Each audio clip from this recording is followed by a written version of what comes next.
की सतनाम, लवी चौहान साहिब बंदगी सतनाम, निशा शाक्या जय सतनाम, चल हंसा उस देश नरेंद्र दास सतनाम साहिब बंदगी,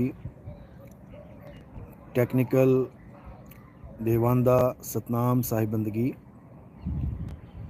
स्नेहा दासी साहिब बंदगी सतनाम, अरुणा साहिब बंदगी सतनाम, श्रवण वर्मा पवन भास्कर जय सतनाम,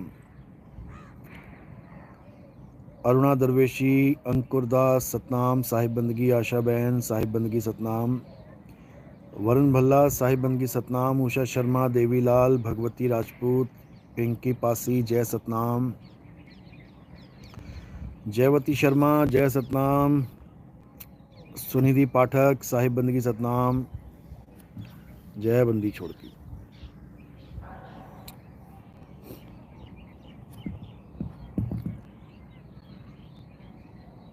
शिवा मौर्य साहिब बंदगी सतनाम, अमित कुमार जय सतनाम, गीता हिसार जय सतनाम,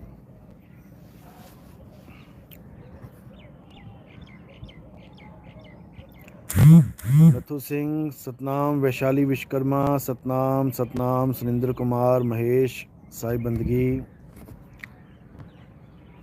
बबली देवी सतनाम, शिवानी खन्ना साहिब बंदगी सतनाम, भगवती राजपूत जय सतनाम, जय बंदी छोड़ की।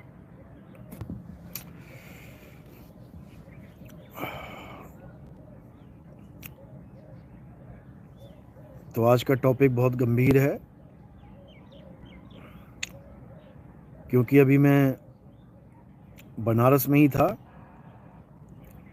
और यहाँ पर भी इतना बुरा हाल हो चुका है कि आप यहाँ से कहीं के लिए भी जाएंगे तो पूरी रोड जाम, बुरे हाल, भीड़म भीड़, केवल अज्ञानता के कारण। हम खुद भी परेशान हो रहे हैं, दूसरों को भी परेशान कर रहे हैं, केवल अज्ञानता के कारण। कुंभ नहाना है, अच्छी बात है, शरीर की सफाई होनी चाहिए, चाहे नदी में स्नान करो चाहे घर पे स्नान करो, स्नान तो स्नान है, होना ही चाहिए। लेकिन केवल इस भ्रम में कि त्रिवेणी के घाट पे जाके ही स्नान होगा, तब मुक्ति मिलेगी, तब पाप कटेंगे, इस भ्रम से मेरे भाइयों जल्दी निकल आओ बाहर। जितना जल्दी निकल जाओगे उतना सुखी हो जाओगे, नहीं तो इन बाबा लोगों का कुछ नहीं जाएगा। ये बाबा लोग तो हजारों की भीड़ मर भी जाए ना तो कह के कन्नी काट लेंगे, अपना हिसाब खत्म कर देंगे, अपना पिंड छुड़ा लेंगे कि वो मरे नहीं, उनकी मुक्ति हो गई, हो गया है। इतनी सी 2 लाइन बोल के अपना पिंडा छुड़वा लेंगे वो, जो तुम्हें इमोशनली ब्लैकमेल कर करके बुला रहे हैं कि आ जाओ, नातनी हो तो आ जाओ, नहा लो। जो नहीं आएगा वो देश का गद्दार हो जाएगा। अरे भाई, देश का गद्दार क्या होता है, इनको कोई डेफिनेशन समझा दो जाके। देशद्रोही क्या होता है, इनको कोई डेफिनेशन समझा जाके।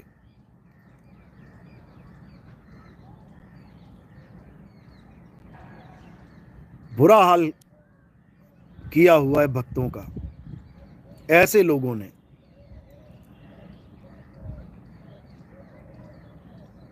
कहीं जाने की जरूरत नहीं है, कहीं भी जाने की जरूरत नहीं है। मन चंगा तो कठौती में गंगा, समझ लो। कबीर मन निर्मल भया, और जैसे गंगा नीर, और पाछे पाछे हरि फिरें, कहें कबीर कबीर। कहते हैं वो हरि खुद तो तुम्हारे आगे पीछे घूमेगा, तुम कहां जा रहे हो डुबकी मारने।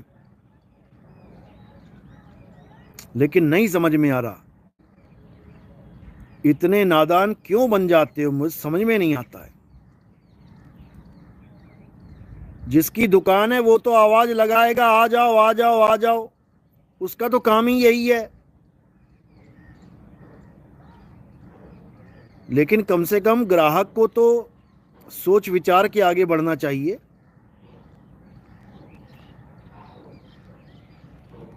पूरे अलर्ट दिए जा रहे हैं, सरकार अपना काम पूरा कर रही है कि भाई ये 6 शाही स्नान हैं, इसमें भीड़ ज़्यादा होगी, आप आगे या पीछे आएं तो आराम से आप अपना जो त्योहार है, पर्व है,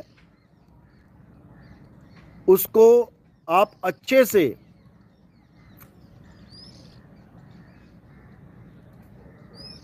आनंद से मना सकते हैं।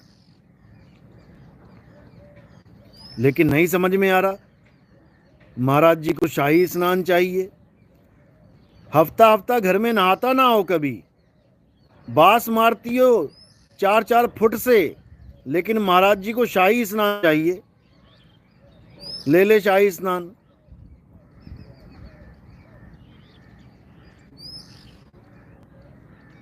जब 13 जनवरी से 26 फरवरी तक डेट दे दी गई कि इनमें से कभी भी आ जाओ, 13 जनवरी से 26 फरवरी तक कभी भी आ जाओ, आपके पाप कटेंगे, आपको मोक्ष मिलेगा। कहां लिखा है कि शाही स्नान में पाप कटेंगे और मोक्ष मिलेगा? केवल मतलब तुमने तो हद कर डाली है, हद कर दी। पहली बात तो इस कुंभ के महीने में पूरी गंगा ही फेल कर दी तुमने, गंगा के सारे घाट फेल कर दिए। आज तक गंगा में स्नान ये कह के करते रहे लोग कि पाप कटेंगे गंगा में जाके। हर बसंत पंचमी में लोग गंगा स्नान करते हैं जाके, ये सोच के कि पाप कटेंगे। जैसी कुंभ आया तो सारी गंगा ही फेल हो गई। तो कहां पे पाप कट रहे हैं? केवल त्रिवेणी में जाके। बताओ, अरे ये पूरी बेल्ट झूसी तक आगे यही बनारस जा रही है, तुम कहीं गंगा में छलांग मार दो भाई, गंगा तो वही है, गंगा तो वही है। और जमुना वो दिल्ली वाली है, जिसका तुम दर्शन कर लोगे तो दोबारा तुम कभी नदी में घुसने का नाम नहीं लोगे। वो तुम्हारे पाप काटेगी तो पता नहीं, लेकिन दिल्ली वालों के पाप चढ़ा जरूर देगी तुम्हारे ऊपर। वो यमुना में झागम झाग हुई पड़ी है, दुनिया भर का लैट्रिन का गंदा पानी उसमें जा रहा है और तुम्हारा कल्याण कर देगा वो। वही गंगा और जमुना का मेल है वहां पे भाई, और क्या है?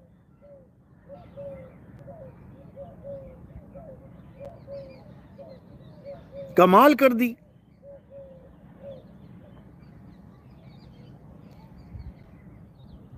कानपुर में जाके गंगा का हाल देख लेना, सारा जितना भी मीट का फैक्ट्रियां लगी पड़ी हैं, सारा बचा खुचा माल कहां जाता है पता लग जाएगा तुम्हें, एक बार जाके दर्शन कराओ। तो भाई अभी तो केवल 3 शाही स्नान हुए हैं, अभी 3 बाकी हैं, समझ लो। ये 3 संभाल लेना, वही हरकत मत कर देना जो पहले कर दी है तुमने, नहीं तो इन बाबा लोगों का कुछ नहीं जाएगा। तुम्हारी माँ, तुम्हारी बहन, तुम्हारा भाई, तुम्हारे बच्चे मरेंगे, बाबा तो पल्ला झाड़ देगा 2 मिनट में।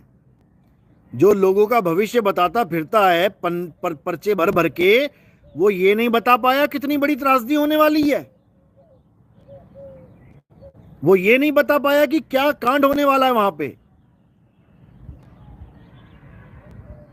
अब उसका बालाजी फेल हो गया, अब कुछ नहीं बता पाया। ये भगवान के नाम पे धंधे हैं, समझ लो, भगवान के नाम पे धंधे चल रहे हैं। भगवान ने कभी नहीं कहा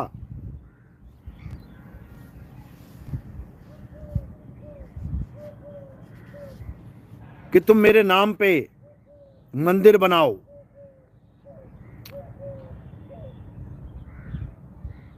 पूरी त्रेता युग में हनुमान जी तो कहते हैं आज भी जीवित है, अरे जो भगवान का सबसे बड़ा दास है उसने अपने भगवान का मंदिर नहीं बनाया आज तक।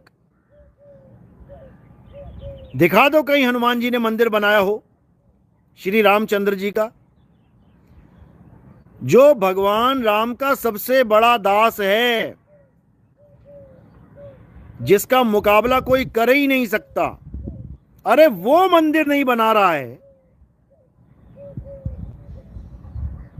और इन लोगों ने 4 मंत्र पढ़ लिए, ये उस भगवान राम का मंदिर बना बना के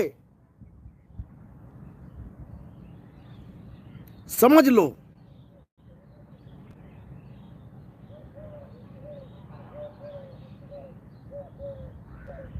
भगवान राम को किसी मंदिर की जरूरत नहीं है। जिस दिन उनको जरूरत पड़ गई ना,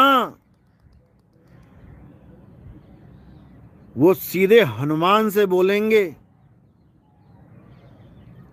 समझ लो, ये किसी कोर्ट का मोहताज नहीं है राम, कि कोर्ट ने साइन कर दिए तो राम मंदिर बनवा लिया। जिस दिन राम जी को मंदिर की जरूरत पड़ गई, वो डायरेक्ट हनुमान जी को बोलेंगे और कोई कोर्ट नहीं चलेगी वहां पे। समझ लो, वो हनुमान है, हनुमान है वो। लेकिन हनुमान को भी पता है कि राम मंदिर में रहते ही नहीं है, वरना दुनिया का सबसे बड़ा मंदिर हिंदुस्तान में बनाया होता, अयोध्या में, हनुमान जी ने। उन्होंने तो नहीं बनाया क्योंकि जरूरत नहीं थी, लेकिन तुम्हें जरूरत है। क्यों? गंदा है पर धंधा है ये धंधा है। जो राम का मंदिर है वो आत्मा है। आत्म में राम और राम में आत्म। आत्मा में ही राम बसा है। तुम्हें हनुमान जी ने पूरा इशारा दिया लेकिन तुम समझ ही नहीं पाए। हनुमान जी ने किसी राम मंदिर का निर्माण नहीं किया। हनुमान जी ने अपना सीना चीर के दिखा दिया कि मेरा राम मुझ में बसता है। तो जब हनुमान जी का राम उनके हृदय में बसता है, तो तुम्हारा राम मंदिर में कैसे पहुंच गया?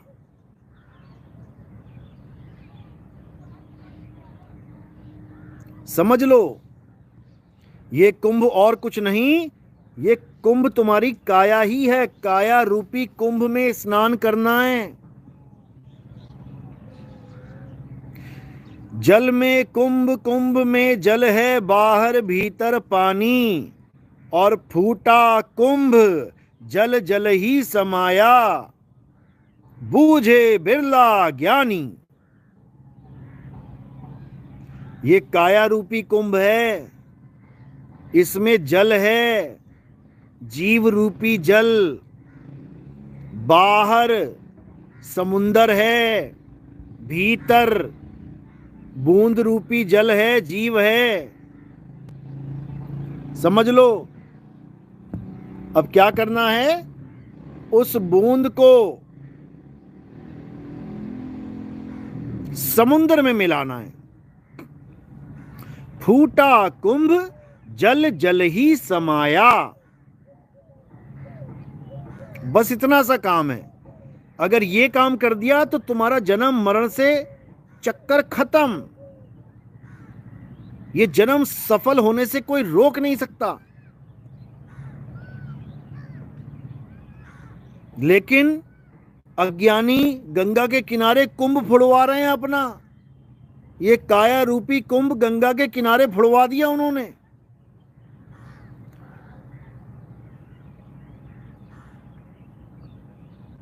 दिक्कत ये है, अब घड़ा फूट गया तो ये अज्ञानी बाबा लोग क्या बोल रहे हैं? अरे मरना तो सबने है एक दिन, गंगा के किनारे मरा है, मरा नहीं, मोक्ष प्राप्ति हो गई। बाबा को भी गंगा के किनारे घसीट लो एक बार, जरा बाबा को 10 लाख लोगों के पैरों के नीचे जरा रौंदो एक बार, बाबा को पता लगे कि मोक्ष क्या होता है और दर्दनाक मौत क्या होती है। पता लगे बाबा को। कहना आसान है, अपनी मां बहन, अपना भाई, अपना बाप नहीं मरा तो कुछ भी बोल दो। कितनी देर लगती है, कुछ भी बोल दो, मोक्ष हो गया। तू देखने गया था वहां कि पहुंच गए कि नहीं पहुंच गए स्वर्ग में। इतना आसान कर दिया इन लोगों ने, भेड़ बकरियां बना दिए इन्होंने इंसान की मौत को, कि 4 बकरियां मर गई कोई बात नहीं, 4 भेड़ें मर गई कोई बात नहीं। हद कर दी इन्होंने, हद। लोगों को भविष्य बताता फिरता है, और जिन लोगों को इसने खुद बुलाया उनका भविष्य इसको पता नहीं है। इसके आवाहन पे ही लोग आए हैं, इसके बुलाने पे ही लोग आए हैं ज्यादा। लेकिन अब पल्ला झाड़ रहा है मोक्ष की दुहाई देके। तो भाई ऐसे नहीं होता है, ऐसे नहीं होता। एक तो वो पहले ही शाही स्नान है, ऊपर से तुम लोग और बुलाओगे लोगों को, तो भाई वहां पर जो इंतजाम करके बैठे हैं तुम्हारे घर में ही लगा लो। तुमने 300-400 लोगों का इंतजाम किया है, शादी है घर में, 400 लोगों का इंतजाम किया है, अब बारात वाले 40,000 पहुंच जाएं तो क्या हालत हो जाएगी तुम्हारी।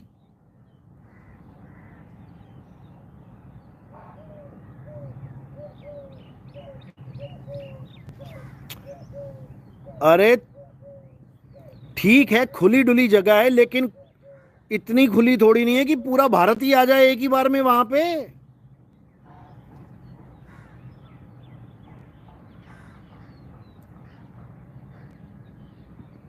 और मुझे तो ये नहीं समझ में आता कि 4 बूंदे अगर गिरी हैं तो क्या वो 1.5 महीने तक गिरती रहेंगी। अरे एक बूंद एक बार में गिरेगी, आज गिरेगी या कल गिरेगी या परसों गिरेगी, एक बूंद एक ही बार में तो गिरी होगी। ये 1.5 महीने तक अमृत की बारिश हो रही है वहां पे।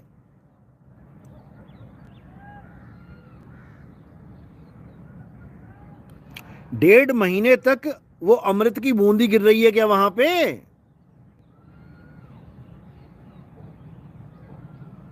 एक बार गिरी होगी कभी, वो भी तब गिरी है जब समुद्र मंथन चल रहा था। मुझे तो ये समझ में नहीं आ रहा, जब समुद्र मंथन चल रहा था और उसमें से कुंभ निकला तो उसकी बूंद समुद्र में गिरनी चाहिए। समुद्र कोई छोटा मोटा होता है क्या? 75% समुंदर है।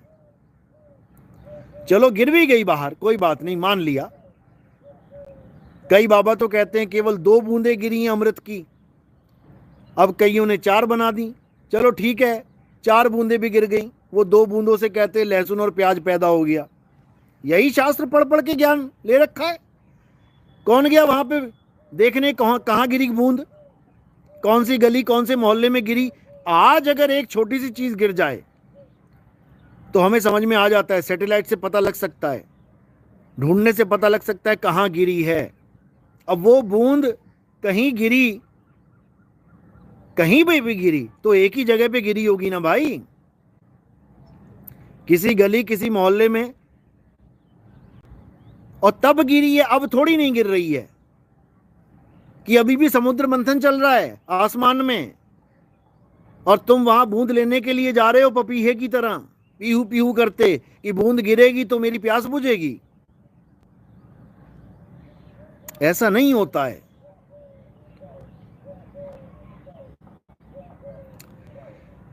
त्योहार है, त्योहार तरह मनाओ,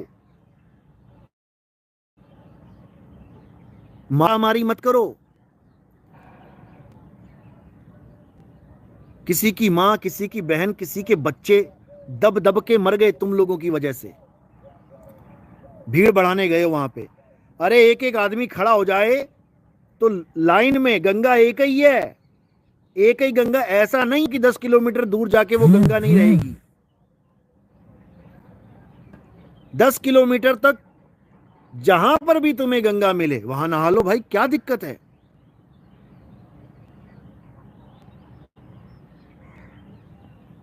लेकिन नहीं, हम तो शाही स्नान करेंगे। अरे शाही स्नान कर लोगे तो कोई इंद्र की गद्दी थोड़ी नहीं मिल जाएगी। और मुझे तो यह समझ में नहीं आता कि शाही स्नान बना किसने दिया।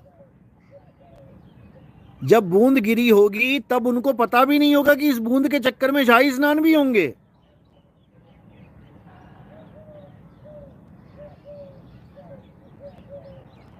कमाल है। अगर शाही स्नान में ही मोक्ष मिलेगा, मुक्ति मिलेगी, तो 13 जनवरी से लेके 26 जनवरी तक सारे शाही स्नान ही बना दो, ताकि लोगों के दिमाग से ये चीज निकल जाए कि हम नॉर्मल कुंभ में गए हैं कि हम शाही स्नान करने गए हैं। मतलब इतनी कच्ची बुद्धि के लोग हैं कि क्या बोला जाए।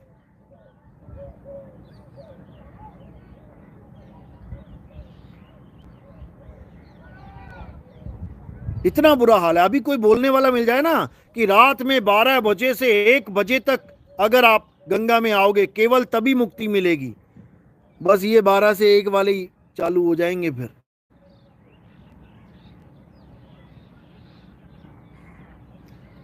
इनके लिए पूरा दिन बेकार हो जाएगा। 23 घंटे को ये अपने जीवन से निकाल देंगे। 23 घंटे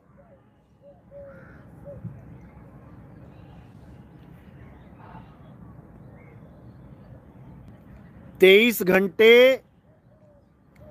अपने जीवन से ही निकाल देंगे ये कुंभ में, और उसी 1 घंटे में जाके नहाएंगे रात के 12 से लेके 1 बजे तक। बस अगर एक भी बाबा बोल दे ये बात, इतना बुरा हाल है। बुद्धि विवेक नाम की चीज ही नहीं है। इसीलिए बोला गया कि कल की भगवान आएंगे घोड़े पे बैठ के तलवार लेके, यही देंगे तुम्हें जो तुम्हारे पास नहीं है। बुद्धि का घोड़ा, विवेक की तलवार।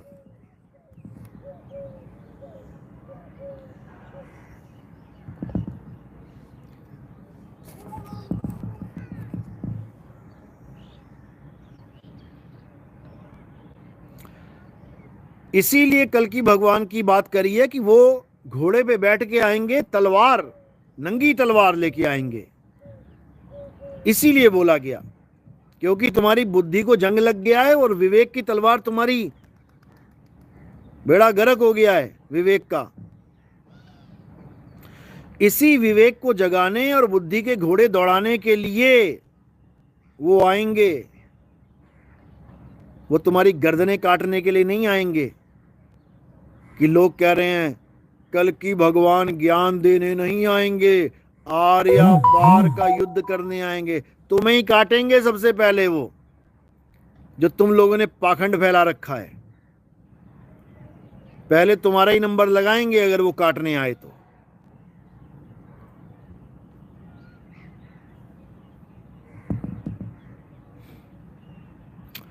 तो इसलिए किसी भी शाही स्नान के चक्कर में मत पड़ो। अगर स्नान करना ही है तो किसी भी गंगा के घाट पे कर लो। गंगा वही है, गौमुख से लेके हावड़ा गंगा सागर तक वही है, एक ही है। अगर पाप काटने हैं तो कहीं भी कट जाएंगे, समझ लो। इन पोंगा बाबा लोग के पीछे नहीं पड़ना है, इनके चक्कर में नहीं फंसना है। इनका कुछ नहीं जाता। अपनी मां मरती तो 10 बातें रो रो के बताता और 10 बार सरकार को गालियां देता। समझ लो। लेकिन दूसरों की मां मरी है, दूसरों का भाई मरा है, दूसरों के घर वाले मरे हैं, क्या फर्क पड़ता है? हलवा पूड़ी खा के घर चले जाएंगे। पागलों की कमी है, दोबारा पागल पहुंच जाएंगे वहां पे।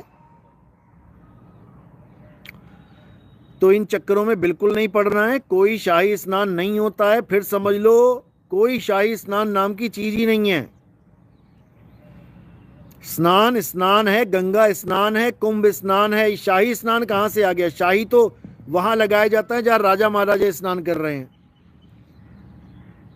कौन सा राजा आके स्नान कर रहा है भाई वहां पे आके? बताओ जरा। कमाल कर दी। मरने के लिए जाना है तो फिर 3 शाही स्नान और बचे हैं, जाओ, लग जाएगा पता। लाशें कहां से कहां गायब हो जाएंगी पता भी नहीं लगेगा। मरे कितने हैं? कोई कह रहा है 10 मरे, कोई कह रहा है 30 मरे, कोई कह रहा है 100 से ऊपर मर गया, कोई हजारों में बता रहा है। जो भुक्तभोगी देख रहे हैं कि लाशें, ढेर लगा है लाशों का। फिर तुम्हारी भी खबर ऐसी ही आएगी, हमार बिछुआ गवा रहे, वहां जाके मरमराए गवा, फिर यही सुनेगा वहां पे। तो बछुआ, अपनी जान बचाओ, अपनी मुक्ति का साधन ढूंढो। तुम्हारे पास ही अमृत है, उस आत्मा रूपी अमृत को पहचानो। जल में मीन प्यासी, मोहे देखत आवे हांसी। आत्म ज्ञान बिना नर भटके, कभी काबा कभी काशी। समझ लो। ऐसा ना हो कि कुंभ स्नान के लिए जा रहे हो, फिर तुम्हें कुंभ में, वो छोटा सा कुंभ होता है ना, फिर लेके हरिद्वार घूमना पड़े। गया था प्रयागराज नहाने, पहुंच हरिद्वार गया। तो इससे अच्छा है ऐसे दिनों में जाओ जहां भीड़ कम हो। जब भीड़ कम हो, और झूसी की साइड और आगे तक बहुत बड़ा जो है घाट है ये, आप जहां मर्जी स्नान करो। एक ही जगह भगदड़ मत मचाओ, कोई पूछने वाला नहीं है।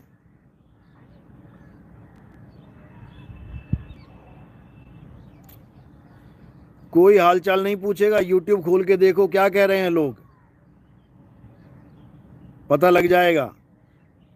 और ये मत समझना कि वहां देवताओं का वास है। एक कह रही थी, एक चंडालिनी, क्या बोलते हैं उसको, तांत्रिक वाले बाबा जो होते हैं, कौन क्या बोलेंगे,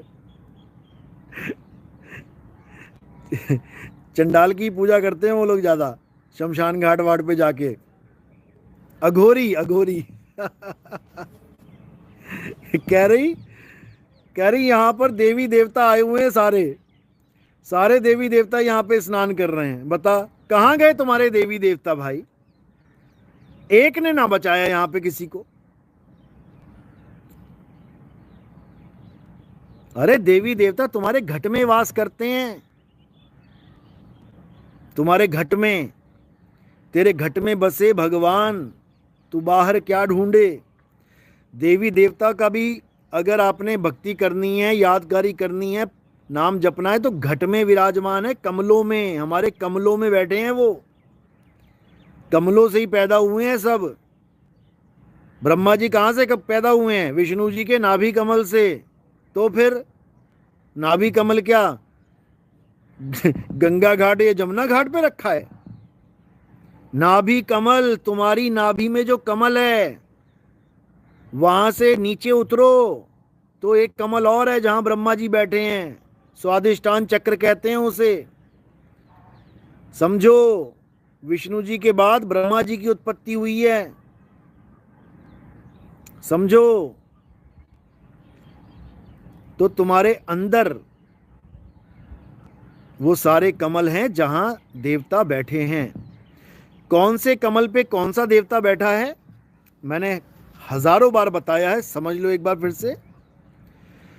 सबसे नीचे मूल चक्र है, जिसको मूलाधार चक्र भी कहते हैं, वहाँ पर गणेश जी का वास है।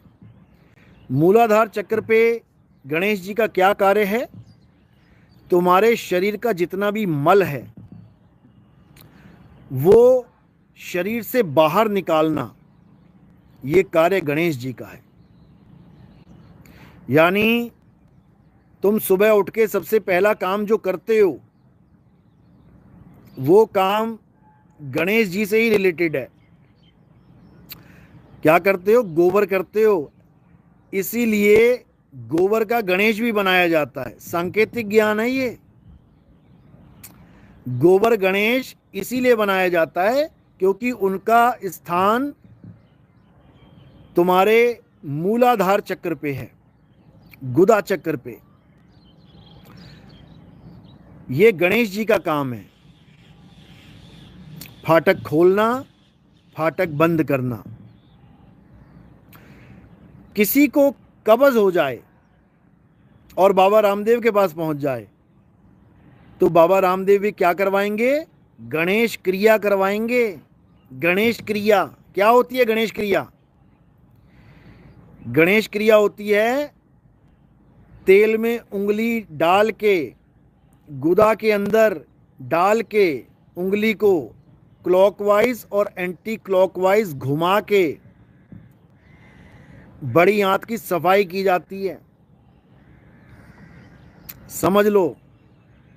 इसलिए गणेश जी का वास कहाँ है? गुदा चक्र में। सबसे पहला काम क्या करते हैं हम दिन में? सबसे पहला काम उठते ही क्या करेंगे? गोबर निकालेंगे बाहर। इसलिए पहली पूजा किसकी है? बाकी देवी देवता बाद में देखेंगे।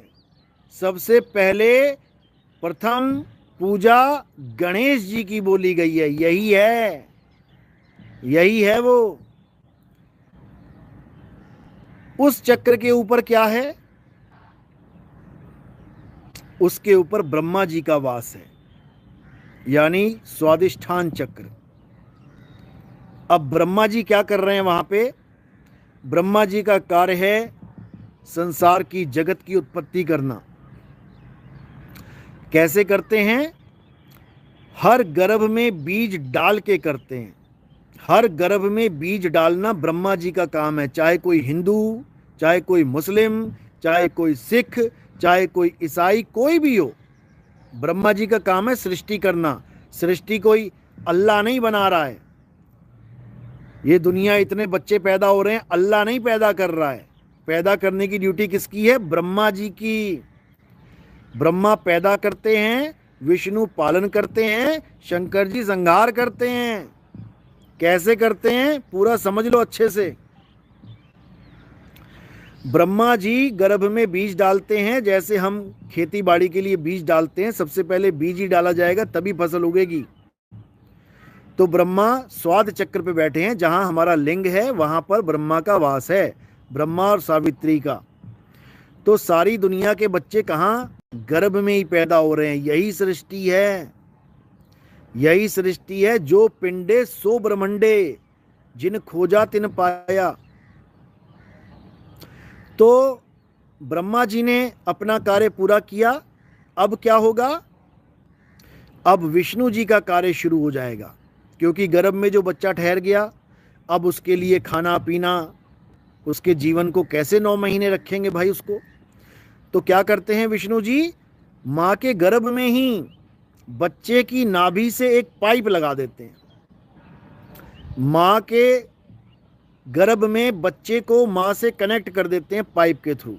अब उस पाइप में क्या है? उसमें हवा पानी जो भी बच्चे को चाहिए, गर्भ में 9 महीने तक बच्चे को जो कुछ भी चाहिए उसी पाइप के द्वारा दिया जाता है। जैसे तुमने बीज बोया, अब क्या कर रहे हो? अब पाइप लेके पानी दे रहे हो खेत में, क्यारी में। तो अब विष्णु जी पालन कर रहे हैं गर्भ में बच्चे की। और ये नहीं केवल हिंदुओं के बच्चों की, सारी दुनिया के बच्चों की। चाहे कोई हिंदू है, चाहे कोई मुस्लिम है, चाहे कोई सिख है, चाहे कोई ईसाई है, बच्चा जैसे ही गर्भ से बाहर आएगा देखना एक पाइप लगी होगी।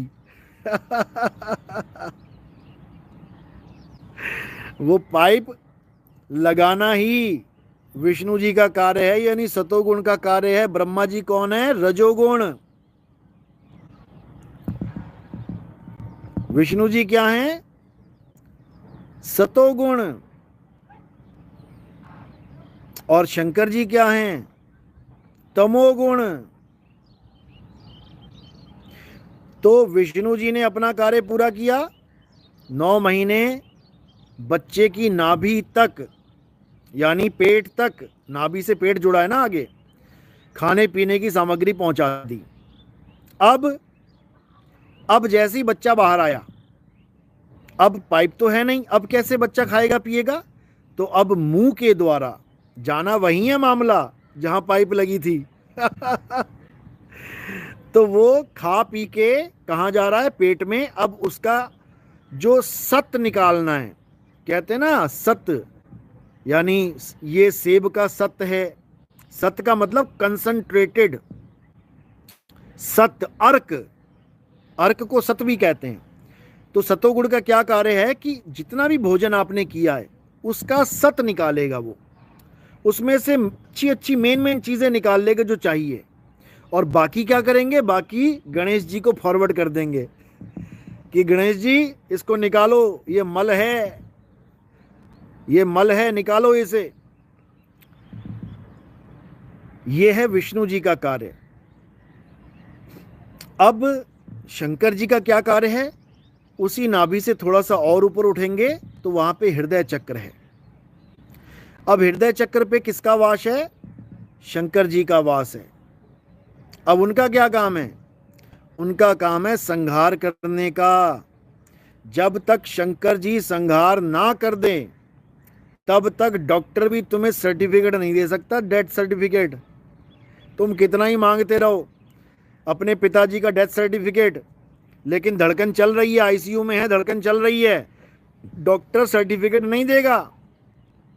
वो कहेगा जब तक धड़कन नहीं रुक गई, पूरी हार्ट बीट रुक नहीं गई, खेल खत्म नहीं हुआ, भले एक भी अंग काम ना कर रहा हो, आंखें भी काम ना हो, कोमा में पड़ा है गुरु पापा, तब भी उसका सर्टिफिकेट, डेथ सर्टिफिकेट नहीं मिल सकता। क्यों? शंकर जी ने सृष्टि का नाश नहीं किया है। सृष्टि कैसे नाश करते हैं? जो शंकर जी का डमरू है ना, डमरू, डम डम डम डम, ये कुछ और नहीं है, ये तुम्हारा हृदय है, तुम्हारे दिल की धड़कन है, ये चल रहा है डम डम डम डम डम डम डम डम। और जब तांडव होने वाला होता है, यानी तुम्हारी मृत्यु आने वाली होती है, तुम्हारा झगड़ा हो गया किसी से, तुम मारने जा रहे हो, कोई तुम्हें मारने आ रहा है, फिर देखो कैसे चलता है ये, फिर तांडव नृत्य चलेगा, डम डम डम डम डम डम डम डम, 200 की स्पीड में भागेगा, फिर समझ लो। तो इसलिए इनको समझो, ये ब्रह्मा विष्णु महेश जी कहीं बाहर किसी मंदिर में नहीं है भाई, ये हमारे शरीर के अंदर हैं, शरीर के अंदर, और अपने अपने गुणों के आधार पे कार्य कर रहे हैं, समझ लो। तो अब क्या करना है?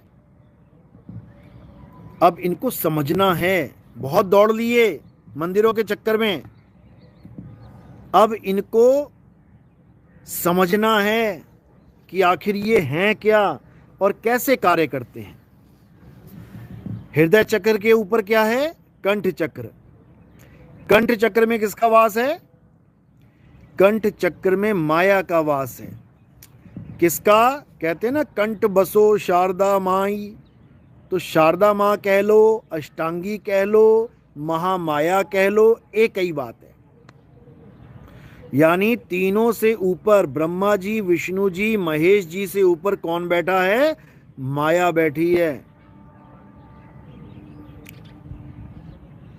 अब ये माया का क्या काम है? इसका काम है तुम्हारे गले में से आवाज निकालना और तीनों गुणों को आदेश देना कि ब्रह्मा जी तुम ये काम करो, विष्णु जी तुम ये काम करो, शंकर जी तुम ये काम करो। इस बॉडी को जिस चीज की जरूरत पड़ती है, इस सृष्टि को पालने में जो भी चीज की जरूरत पड़ती है, माया बोल के बताती है।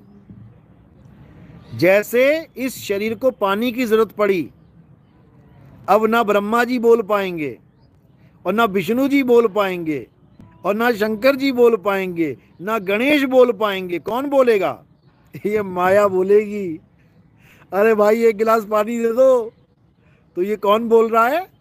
ये माया का ही है खेल सारा। कंठ में माया का वास है, वही ये तरह तरह के अक्षर पैदा कर रही है। हिंदुस्तान में हिंदी अक्षर पैदा कर रही है, अरब देश में अरबी अक्षर पैदा कर रही है, अंग्रेजों के यहाँ अंग्रेजी पैदा कर रही है, जापान में जापानी पैदा कर रही है, ताइवान में ताइवानी पैदा कर रही है, फ्रांस में फ्रेंच, जर्मनी में जर्मन, स्पेन में स्पेनिश। समझ लो, ये माया का खेल है। और ये माया किसके हुक्म को बोल के बता रही है? जो मायापति है, जो माया का नाथ है, वो कहाँ बैठा है? कंठ चक्र से ऊपर उठोगे, आज्ञा चक्र में, यहां बैठा है वो। यहां कौन बैठा है? यहां माया का पति अलख निरंजन बैठा है। अलख निरंजन। इसी को काल भगवान कहते हैं। यही है महाकाल, समझ लो। इसीलिए आप देखोगे सारे संत यहाँ पे ध्यान लगा के बैठते हैं। यहाँ टीका लगा लेंगे, चंदन लगा लेंगे, ताकि सारा ध्यान यहीं रहे। किसका ध्यान कर रहे हैं? इसी काल निरंजन का ध्यान चल रहा है। इसी कली काल का खेल चल रहा है यहाँ पे। इस कली काल का स्वरूप क्या है? इसका स्वरूप ज्योति स्वरूप है। यहां पर ज्योत जल रही है। ये मन ही है, ये ज्योत मन ही है, ये परमात्मा नहीं है। समझ लो, ये मन ही है। गुरबाणी कहती है, बाबा नानक कहते हैं, मन तू ज्योत स्वरूप है, हे जीव अपना मूल पछाण। समझ लो, मन तू ज्योत स्वरूप है, अपना मूल पछाण। ये मन ही कली काल है। और इन दोनों से अलग एक आंख, एक आंख प्रतीक है उसका, वन आई। ये दो किसी काम की नहीं है, इससे नहीं दिखेगा वो तीसरी आंख से दिखेगा। यानी इन दोनों के अलावा एक आंख और है, उसी से ये कली काल दिखाई देता है। यही दज्जाल है। कुरान में भी आता है, हदीसों में आता है कि दज्जाल की एक आंख होगी।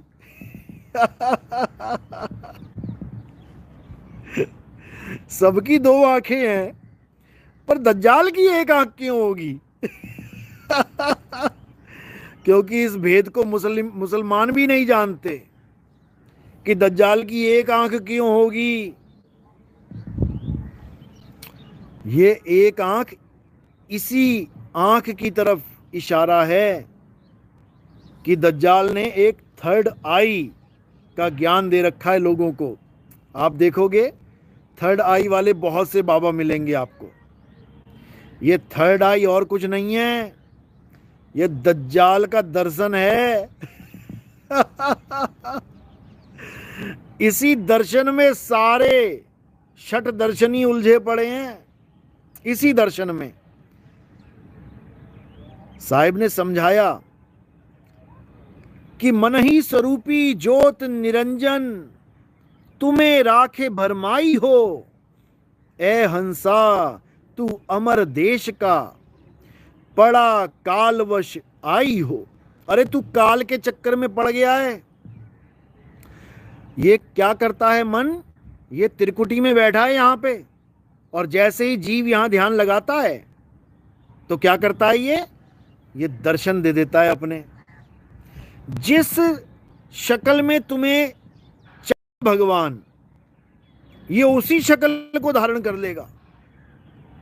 अगर तुम्हें ज्योत के स्वरूप का दर्शन चाहिए, तुम्हें ज्योत दिखेगी। तुम्हें गुरु स्वरूप का दर्शन करना चाहते हो, इसी ज्योत में तुम्हें गुरु दिखाई देने लग जाएगा। इतना शातिर है ये एआई टूल, समझ लो इसको।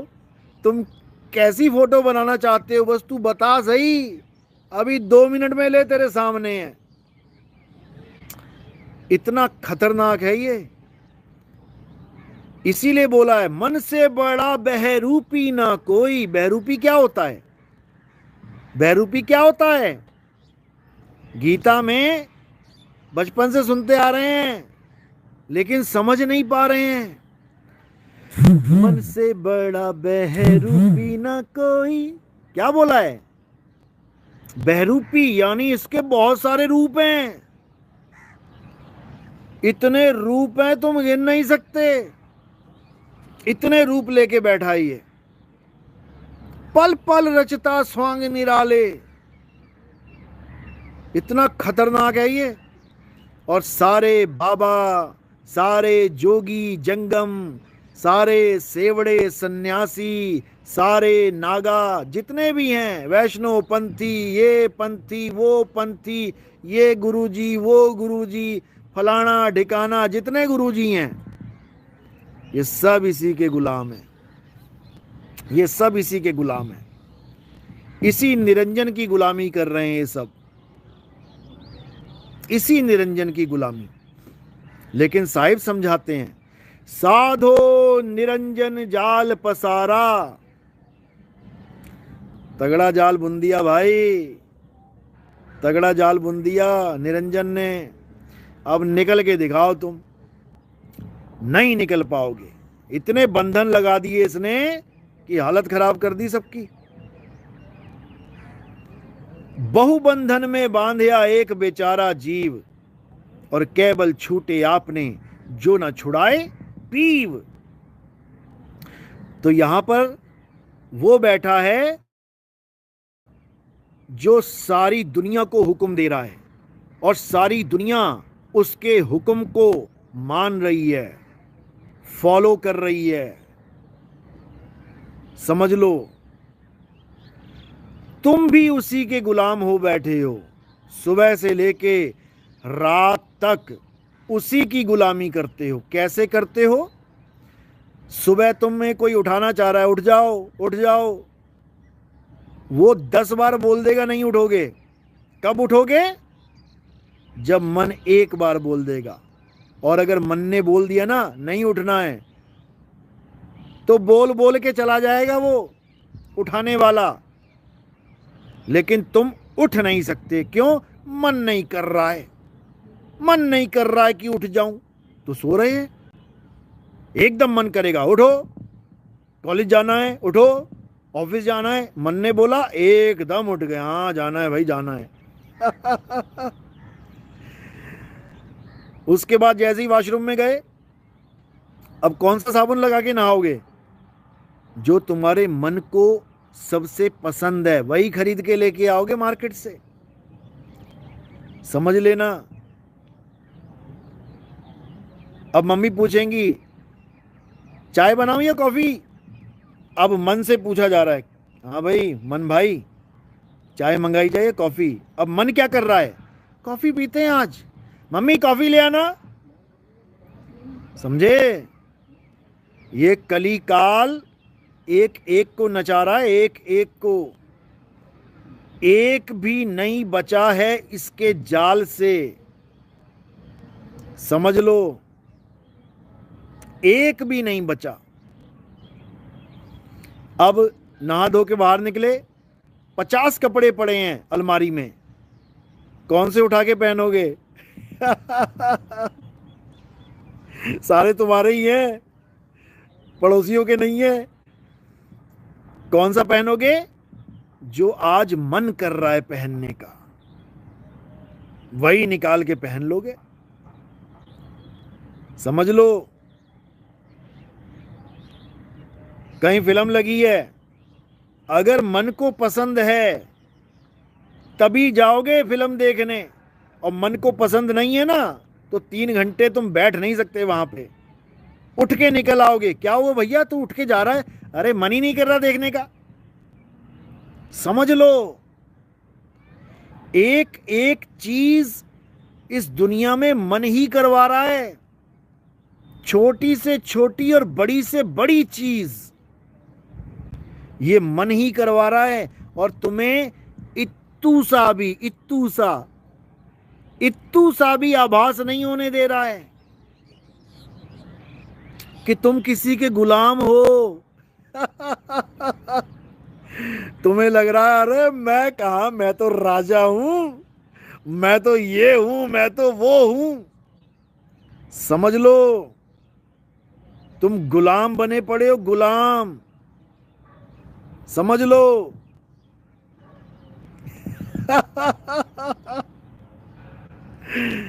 इसलिए इस मन को अच्छे से समझोगे, यानी दुश्मन को अच्छे से समझ लोगे, तभी फतेह होगी।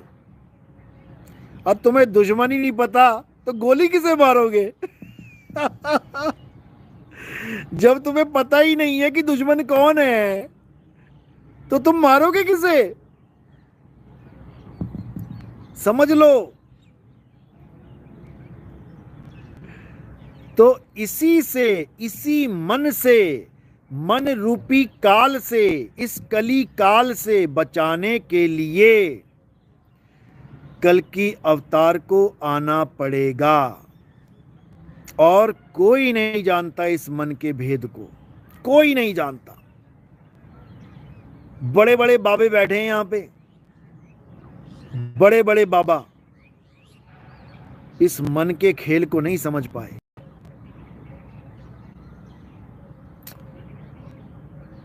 समझ लो, बड़े बड़े बाबा। क्यों?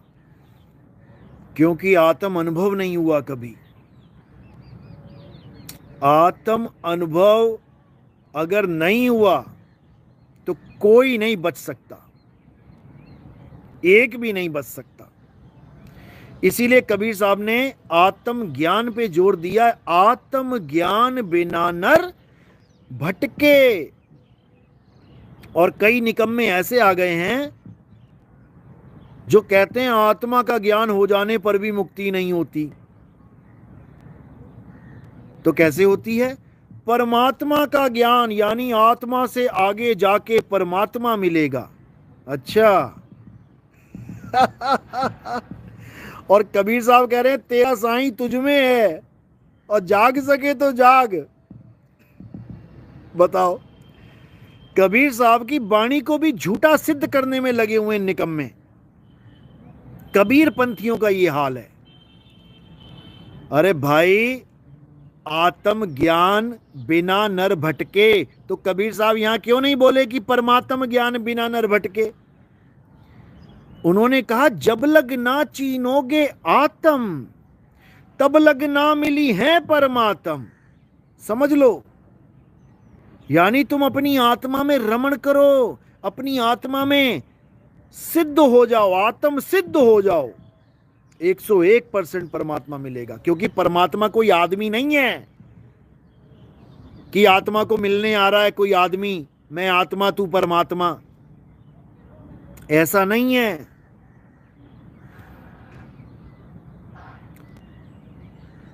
अगर ऐसा होता तो परमात्मा अब तक सबको मिल लिया होता घूम घूम के, कि यार तू तो मुझे ढूंढ नहीं पाया, युगों युग बीत गए, चल मैं ही तेरे पास आ जाता हूं। वो तो दया का सागर है। लेकिन उसको पता है कि ऐसे नहीं हो सकता, ऐसे नहीं हो सकता। आत्मा में ही, अपनी आत्मा में अपनी सूरत को समाना पड़ेगा।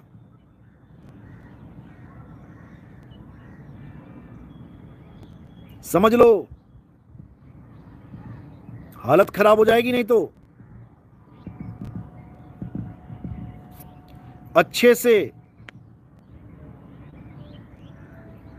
आत्मज्ञान बिना नर भटके, कभी काबा कभी काशी। बिल्कुल सिंपल।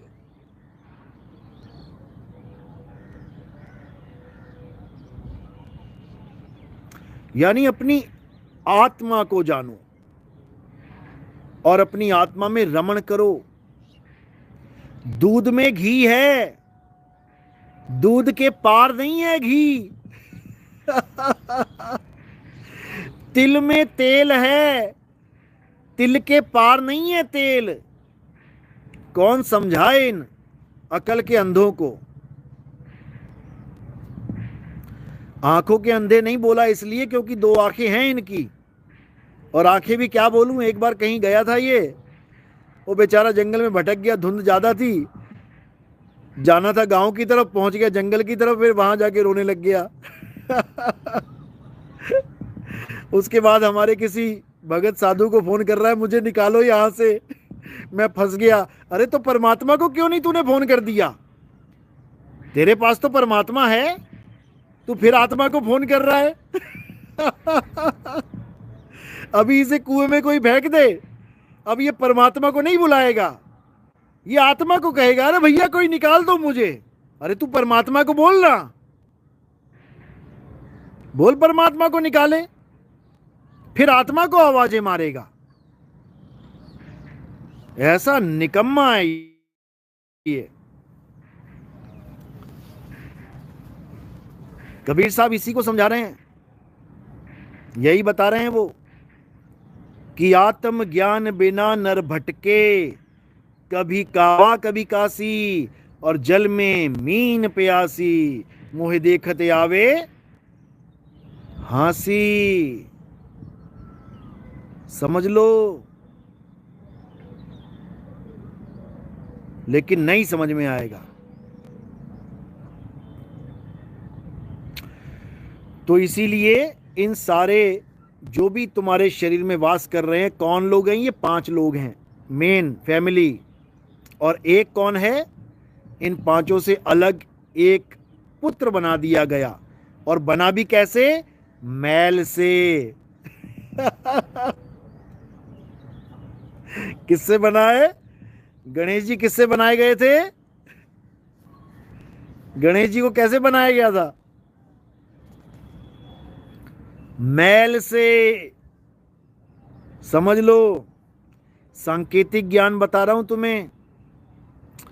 मैल शब्द यूज किया गया क्योंकि उनका स्थान मैली जगह पर ही है। मूलाधार चक्र पर गणेश जी का वास है। इंटरनेट तुम्हारे घर में है, सर्च करो मूलाधार चक्र पर किस देवता का वास है। तुम्हें जीवन में कभी गणेश जी के मंदिर में जाने की जरूरत नहीं पड़ेगी, तुम्हारे घर में ही विराजमान है गणेश जी, लेकिन तुम्हें पता ही नहीं है। रोज पूजा भी कर रहे हो उनकी, और सबसे पहले उनकी पूजा कर रहे हो, लेकिन तुम्हें पता ही नहीं है पूजा होती कैसे है गणेश जी की।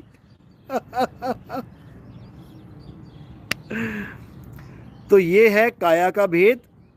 इस काया में निरंजन यानी मन, उसके बाद माया, उसके बाद शंकर जी, उसके बाद विष्णु जी, उसके बाद ब्रह्मा जी, उसके बाद गणेश जी का वास है। ये तो हो गया काया का खेल। अब आत्मा का खेल जानो। आत्मा कह लो, परमात्मा कह लो, एक ही बात है। काया के अंदर कौन है? जीव। काया में जीव है, जीव फंसा हुआ है। किसके जाल में? निरंजन के जाल में। समझ लो, ये जीव निरंजन के जाल में फंसा है। ये जीव अपने मूल को भूल गया है। अब इस मूल की भूल को दोबारा से ठीक करने, समझाने, कल की अवतार आएंगे, वो यही समझाएंगे कि तुम अपने मूल को जानो, तुम अपने मूल में समाओ।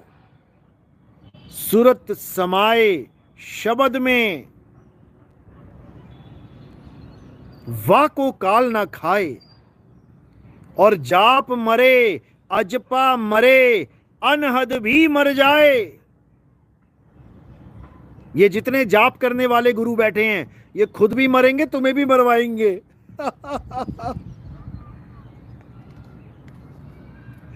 ये जितने अजपा जाप करने वाले बैठे हैं, सांस ली सो, सांस छोड़ी हंग, सो हंग, सो हंग, सो हंग, ये मरेंगे, तुम्हें भी मरवाएंगे। साहिब कहते जो जन होंगे जौहरी और रतन लेंगे बिलगाए। अरे सोहंग सोहंग जपी मुआ, मिथ्या जन्म गवाए। ये खुद तो जन्म बर्बाद करके जाएंगे, ये गुरु तुम्हारा भी जन्म बर्बाद कर देंगे। और तीसरा, ये कानों में उंगलियां डालने वाले, जाप मरे, अजपा मरे, अनहद भी मर जाए। जो अनहद नाद का ज्ञान देते हैं, कैसे देते हैं? कहते कानों में अंगूठे डाल लो और तुम्हें 5 धुनें सुनाई देंगी। बताओ, 5 धुनों का हम अचार डालेंगे, यहां 5000 धुनें मिल जाएंगी दुनिया में। और क्या बोलेंगे? 5 धुनें ही परमात्मा है। अच्छा, परमात्मा तो एक एक एक ही सुना था हमने, 5 कहां से आ गए?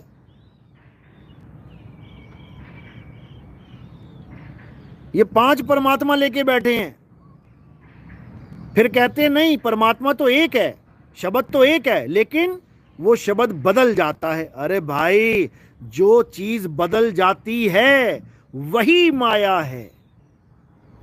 जो बदले सो माया संतो, जो बदले सो माया। परमात्मा कभी नहीं बदलता। परमात्मा एक रस अखंडी है, अखंड है वो कभी नहीं बदलता है अर्जुन। सत्य कभी नहीं बदलता, असत्य सदा बदलता रहता है। समझ लो। तो जो कानों में उंगलियां डाल के सोचते हैं कि हम परमात्मा तक पहुंच जाएंगे, उनके लिए क्या समझाया कबीर साहब ने?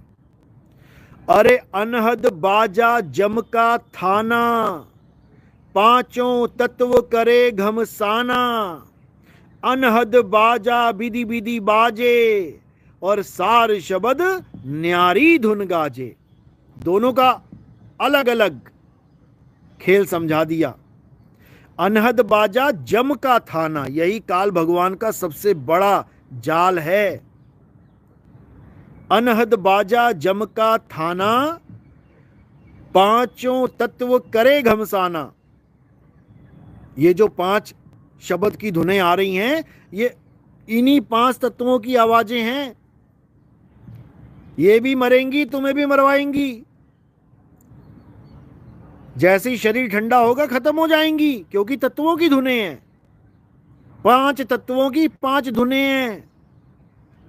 साहिब मना कर रहे हैं, अनहद बाजा विधि विधि बाजे। ये कई तरीकों से बजेगा, इसकी पहचान यही है। झूठ की पहचान ये है, कई तरीके से बजेगा, समझ लो। और सच की पहचान क्या है? सार शब्द न्यारी धुन गाजे। वो एक न्यारी धुन चल रही है, अखंड धुन चल रही है,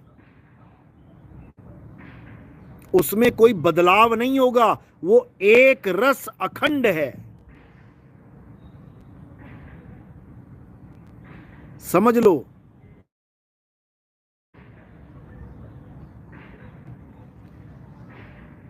तो जाप मरे, अजपा मरे, अनहद भी मर जाए। और सुरत समाए शब्द में, अवा को काल न खाए। अब ये सुरत समाए शब्द में, इसको समझना है। जिसने इसको समझ लिया, समझ लो उसका जन्म सफल हो गया। लेकिन इतनी सी बात समझने में जीवन बीत जाता है। साहिब मना कर रहे हैं, आंख ना मूंदो और कान ना रूंदो। आंख ना मूंदो, कान ना रूंदो, तनिक कष्ट मत धारो। खुले नयन पहचानो, हंस हंस सुंदर रूप निहारो। इसको समझना पड़ेगा। यानी भक्ति करने के लिए आंख बंद करने की जरूरत नहीं है कि तुम आंख बंद करके बैठ जाओ निरंजन के दर्शन करने के लिए, इस मन स्वरूपी ज्योत के दर्शन के लिए, इस नूर के दर्शन करने के लिए, इस अनंत नूर अनंता के दर्शन करने के लिए। ये बर्बाद कर देगा तुम्हें। ये अनंत नूर ही काल का जाल है। ये कली पुरुष का खेल है। ये कली काल की माया है। ये बचना है इससे। तो समझा रहे हैं, आंख ना मूंदो, कान ना रूंदो और तनिक कष्ट मत धारो। खुले नयन पहचानो, हंस हंस सुंदर रूप निहारो। खुली आंखों से, बिना कान बंद किए उस शब्द धुन को पहचानो। जब गुरु भेद समझाएगा तब समझ में आएगा कि वो कैसे मिलेगी, और जब वो मिलेगी तो आनंद से भर जाओगे। इसी को सतचित आनंद कहते हैं। सतचित आनंद समझ लो। तो ऐसे गुरुओं से सावधान रहना है जो जाप अजपा अनहद में उलझाते हैं। कोई भी मंत्र जाप, कोई भी अनहद नाद, कोई भी अजपा जाप, मंत्र कोई भी हो सकता है। कोई कह देगा शिवोहम शिवोहम शिवोहम, कोई कह देगा वाहे गुरु वाहे गुरु, कोई कह देगा अल्लाहु अल्लाहु, कोई कह देगा ओम सोहंग ओम सोहंग, कोई कह देगा राम राम, कोई कह देगा शिव शिव, कोई कह देगा ओम ओम, कुछ भी कह सकता है।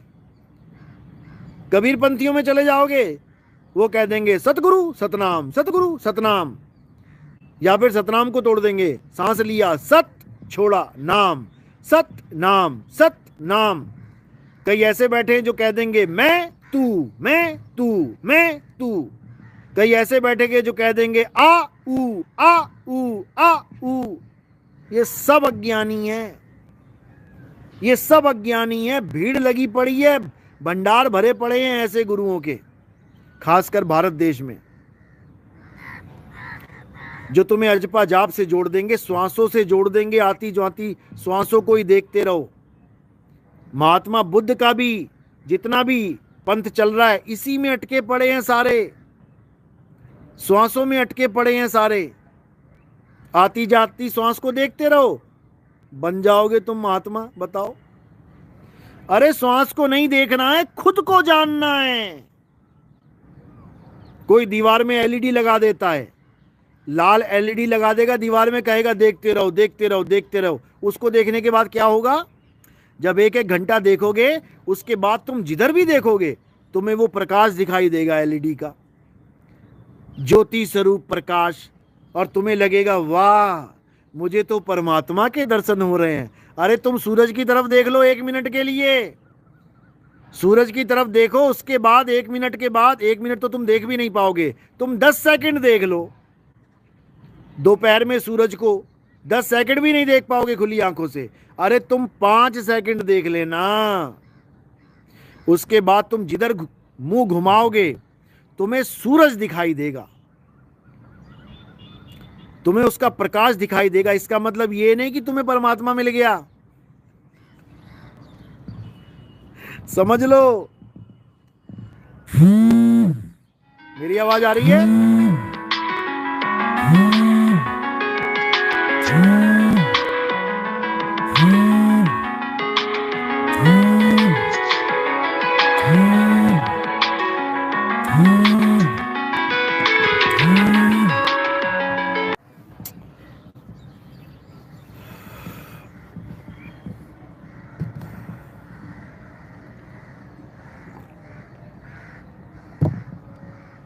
तो इसको अच्छे से समझ लो। बार बार समझाने के लिए कोई नहीं आएगा। यही जन्म है, इंसानी जन्म, यही कुछ साल बचे हैं तुम्हारे पास। अच्छे से समझ लो और निकलो इस जंजाल से। फंसाने वाले लाखों हैं, बचाने वाला कोई एक।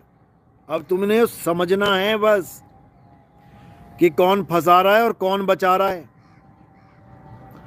तो ये जाप अजपा अनहद का खेल, ये एलईडी का खेल, ये आत्मा भोजन करती है परमात्मा भोजन करता है का खेल, इन सब के खेल को खत्म कर देना है और अपनी आत्मा में रमण करना है, अपनी आत्मा में गोता लगाना है। और जब अपनी आत्मा में गोता लगाओगे तब तुम्हें समझ में आ जाएगा कि ये जीव से पीव कैसे हुआ जाता है, कैसे होंगे हम जीव से पीव। समझ लो, बहुबंधन में बांधिया एक बेचारा जीव, ये जीव बंधन में है और बंदी छोड़ छुड़ाएंगे तब समझ में आएगा। बंदी छोड़ क्या है? आत्म स्वरूपी बंदी छोड़ हैं। इसी को विदेह कहते हैं, विदेह। शब्द शब्द सब कोई कहे, हम तो शब्द विदेह। समझे? क्योंकि शब्द ही गुरु है, विदेह ही गुरु है। हमारा गुरु विदेही है।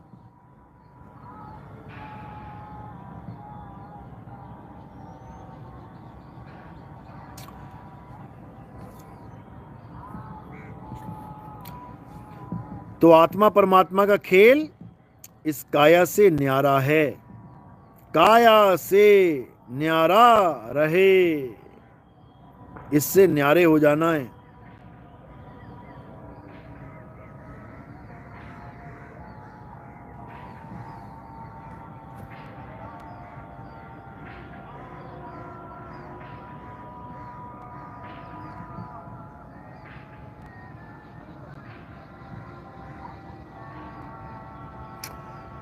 तो इसी को समझना है। जो तुम्हें काया के अंदर लेके जा रहा है, समझ लो काल भगवान के इस महल में, इस भूल भुलैया में तुम्हें फंसा के मारेगा। जो भी गुरु तुम्हें काया के अंदर ले जाने की बात कर रहा है कि इंगला पिंगला सुषमना से इस काया के अंदर प्रवेश हो जाओ और ऐसे करो वैसे करो, समझ लो पक्का मरे। अब तो कोई नहीं बचा सकता। अरे इंगला बिन से पिंगला बिन से सुषमन नाड़ी, और कहें कबीर सुनो रे गोरख कहां लगई हो ताड़ी। अभी तो जीवित हो, इंगला पिंगला दिख रही है, अभी प्राण निकल गए ना हालत खराब हो जाएगी। कहां ध्यान धरोगे? अभी तो धर लिया इंगला पिंगला पे ध्यान, क्योंकि जीवित हो। और जब काया छूटेगी तो कहां ध्यान रखोगे? हालत खराब हो जाएगी। समझ लो अच्छे से।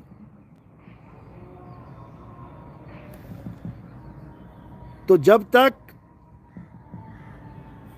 तुम्हें यह नहीं समझ में आ गया कि ये पिंजड़े में तोता उड़ के जाएगा कहां, ये बताने वाले तुम्हें हजारों मिल जाएंगे कि तोता पिंजड़े में है। बस फर्क क्या होगा? वो तोते को परमात्मा बता देंगे कि इस पिंजड़े में परमात्मा का वास है। अरे पिंजड़े में परमात्मा नहीं रहता, पिंजड़े में तोता रहता है। कैदी है वो, कैदी। और किसने कैद किया है?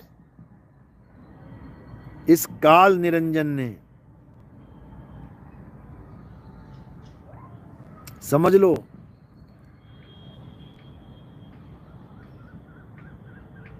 तोते को उसका निज घर बताने वाला कोई मिल जाए तो तोता उड़ जाए, उड़ के विहंगम चाल से अपने घर पहुंच जाए। इतने इशारे हैं विहंगम चाल के, तुम सोच नहीं सकते। बाइबल में तो आदमी के पीछे पंख लगा दिए तुम ईसाई धर्म में देखोगे, कोई भी आदमी दिखेगा तुम्हें, उसमें देवदूत उसके पंख लगा दिए, उड़ रहा है वो। बताओ अरे भगवान ने उनको पंख लगाए, तुम्हें नहीं लगा दिए? तुम्हें भी उड़ने की ताकत दे देता वो, क्यों हवाई जहाज की टिकटें खरीद खरीद के जा रहा है इधर उधर?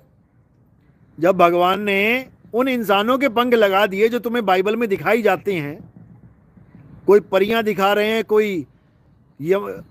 कोई दूत दिखा रहे हैं भगवान के, गॉड के, उनके पंख लगे हुए हैं, तुम्हारे क्यों नहीं लगे हैं?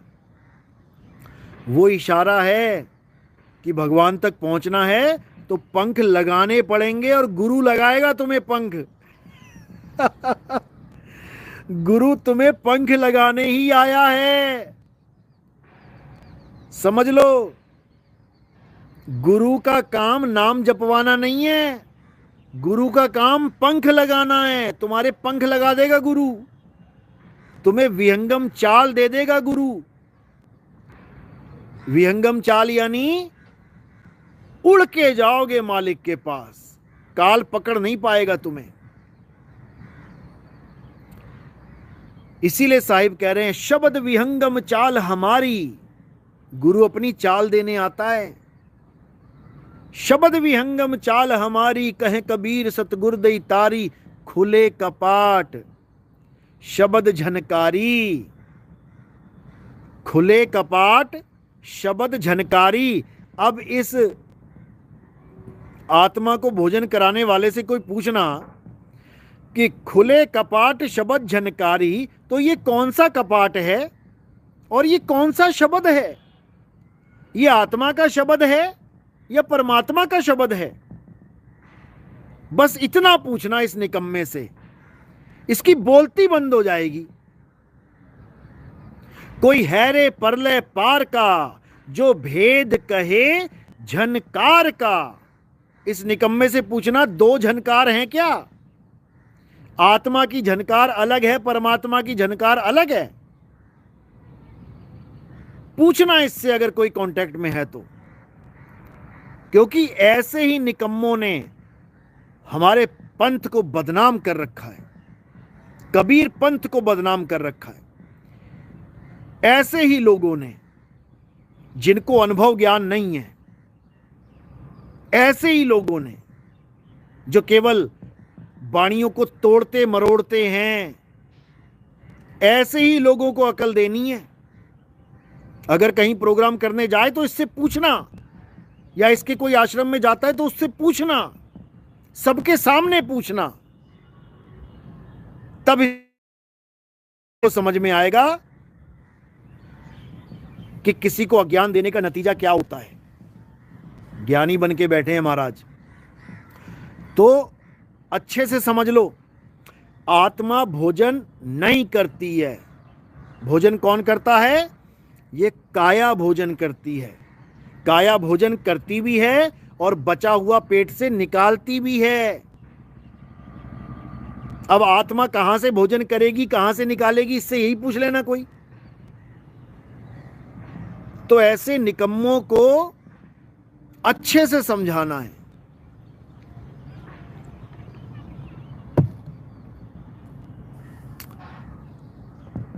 तो कबीर साहब यही समझा रहे हैं, तंत्र मंत्र सब झूठ है, इनमें ना उलझे कोई,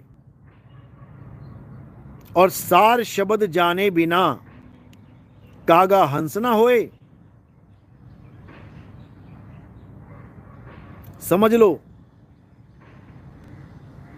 सार शब्द जाने बिना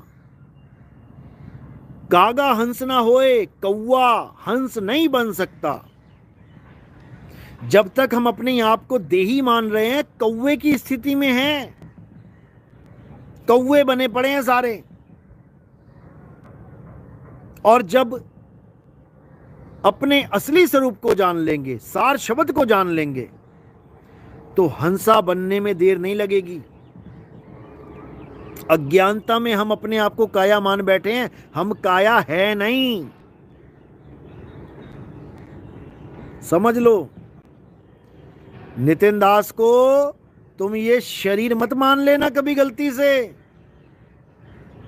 कि तुम इस काया को नितिन दास मान लो। तुमसे बड़ा बेवकूफ नहीं होगा इस दुनिया में। जिसने नितिन दास को काया मान लिया,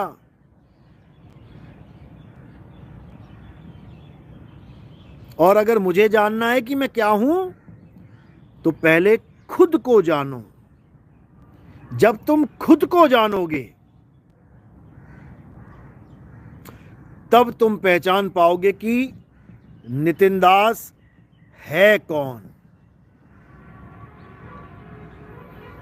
क्योंकि जब तक तुम अपने आप को काया मान रहे हो तब तक तुम मुझे भी काया ही मानोगे। और जिस दिन तुम्हें अपने आप को जानने का मालिक ने मौका दिया, उस दिन तुम समझ पाओगे कि तुम्हें नामदान किसने दिया है, काया ने या शब्द ने। तब जान पाओगे तुम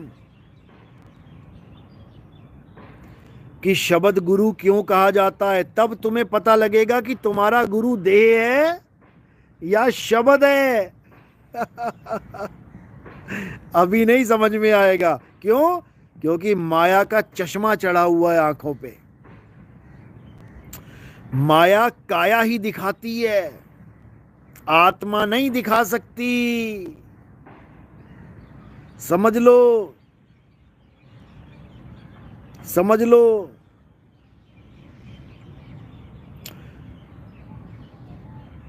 तो इसीलिए सबसे पहले अपनी आत्मा को जानना है। जिस दिन तुम अपनी आत्मा को जान गए, तुमने सबको जान लिया। तुम राम जी को जान जाओगे, तुम श्याम जी को जान जाओगे, तुम हनुमान जी को जान जाओगे, तुम सबको जान जाओगे कि सबका मूल अस्तित्व है क्या। एक भी काया नहीं है, न राम काया, न श्याम काया, न हनुमान काया, न कबीर काया है, न रविदास जी काया है, न मीराबाई, न राधा काया है। सब आत्मा हैं। लेकिन दुख के साथ कहना पड़ रहा है कि उस आत्मा का किसी को ज्ञान नहीं है। आत्म ज्ञान की कमी है। आत्म ज्ञान का क्या मतलब होता है? आत्म ज्ञान का मतलब ये नहीं होता कि राधा राधा राधा करो आत्म ज्ञान हो जाएगा। आत्म ज्ञान का मतलब ये नहीं होता कि राम राम राम जपो आत्म ज्ञान हो जाएगा। आत्म ज्ञान का मतलब ये नहीं होता कि अल्लाहू अल्लाहू जपो या वाहिगुरु वाहिगुरु वाहिगुरु करो, इससे आत्म ज्ञान नहीं होता। आत्म ज्ञान का मतलब होता है जब भेदी गुरु के द्वारा तुम अपनी आत्मा का भेद जान पाते हो, उसके बाद अपनी आत्मा पे स्थिर हो पाते हो, काया से हटा के अपने ध्यान को अपने खुद में लगा पाते हो।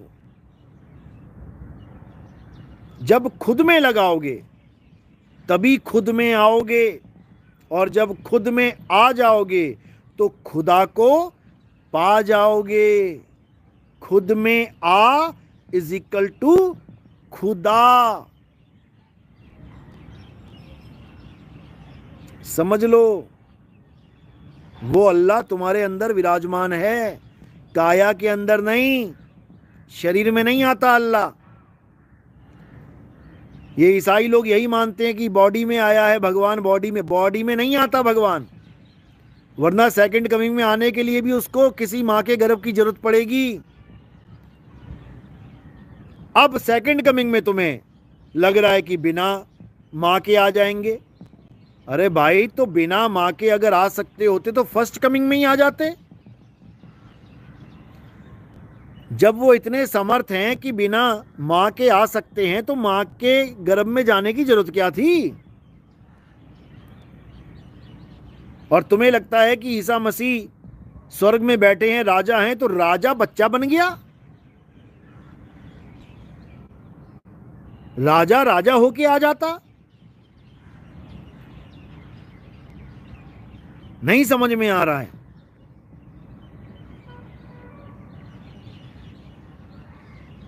समझ लो, बार बार मौका नहीं मिलेगा। दुकानें सजा के सब बैठे हैं, सब चाहते हैं कि तुम उनके ग्राहक बन जाओ, लेकिन कोई नहीं चाहता कि तुम अपने आप को जान लो। हिंदू चाहता है आओ राम जी की पूजा करो, आओ श्याम जी की पूजा करो, आओ हनुमान जी की पूजा करो। मुसलमान कहता है आओ नमाज पढ़ो, आओ कुरान पढ़ो, आओ अल्लाह को मानो। सिख कहता है आओ गुरु ग्रंथ साहब को मत्था टेको, आओ गुरु ग्रंथ साहब पढ़ो, आओ वाहिगुरु वाहिगुरु करो। ईसाई कहता है आओ चर्च में, आओ पूजा पाठ करो ईसा मसीह का। कोई नहीं कह रहा कि तुम अपने आप को जानो। और साहिब कह रहे हैं, कबीर साहब कह रहे हैं, अरे तू सिमरन किसका करे, तू ही है आपे आप। समझ लो, सब अपनी दुकान में ग्राहक बढ़ाना चाहते हैं, लेकिन कोई ये नहीं चाहता कि ग्राहक जाग जाए। इसीलिए बोला जाता है जागो ग्राहक जागो, जागो और इस काल नगरी से, माया नगरी से भागो।